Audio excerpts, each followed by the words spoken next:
सफाई खदमत है, सफाई नस्ब ईमान है। ये गवर्नमेंट ऑफ इंडिया की तरफ से जारी किया गया प्रोग्राम जो है हर गांव में, हर पंचायत में, हर ब्लॉक लेवल पे या म्यूनसिपलिटी के लेवल पे इस प्रोग्राम को चलाया जा रहा है और कंटिन्यूसली ये प्रोग्राम आगे भी चलेगा।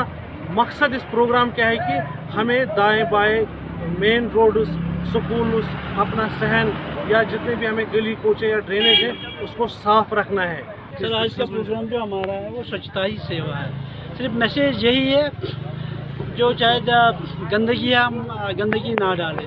हमारी यही मैसेज है सब लोगों के लिए, स्वच्छता ही सेवा है। इसलिए हम कोशिश करेंगे जहाँ रहे, आगे रहे, पीछे रहे, घर में रहे, खेत में रहे, दुकान में रहे, तो स्वच्छता का ख्याल रखेंगे।